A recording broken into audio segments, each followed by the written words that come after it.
L'industrie agroalimentaire a depuis longtemps trouvé le moyen de donner un aspect présentable, voire de qualité, à une viande de second ordre.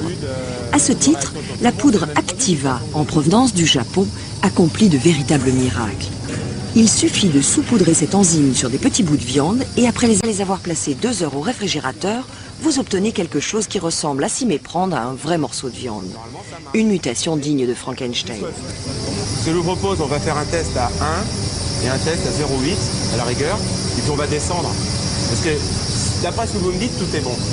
Sur le bœuf, on a fait des essais, enfin c'est déjà fait d'ailleurs, il y a la Belgique qui a produit maintenant un rôti de chute, enfin de morceaux, et où la barbe, ils ont même collé la barbe de l'art.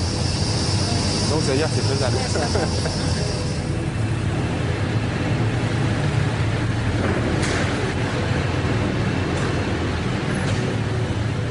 Pour commencer, il faut bien mélanger la viande avec la poudre. Puis on l'emballe sous vide et on la garde au froid.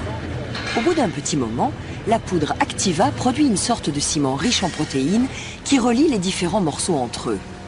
Grâce à cette méthode, on peut ajouter à la viande des bas morceaux, comme les viscères ou la peau, qui normalement auraient fini dans la chair à saucisse ou avec les déchets. Aux États-Unis, la viande reconstituée à partir d'enzymes doit être clairement étiquetée, mais en Allemagne, ce n'est pas le cas. Malheureusement, le recours aux enzymes ne fait l'objet d'aucune réglementation. Les normes de sécurité alimentaire autorisent l'adjonction des enzymes, y compris ceux qui n'ont pas encore été découverts. Et jusqu'à présent, on n'a jamais été obligé de les mentionner. 2 heures plus tard, la transformation de petits bouts de viande en une pièce de bœuf apparemment délicieuse est terminée. Et seul un expert pourrait se rendre compte que ce n'est pas un véritable steak. Je ne sais pas, quelle est votre opinion? Oui, moi non plus, je ne connais pas trop le produit, alors c'est pour ça que je connais notre avis. Oui, la réaction qui a été engagée par l'enzyme est une action de liaison. La liaison, une fois effectuée, une fois que l'enzyme a catalysé la réaction de liaison, vous pouvez cuire, frire, couper, congeler, peu importe.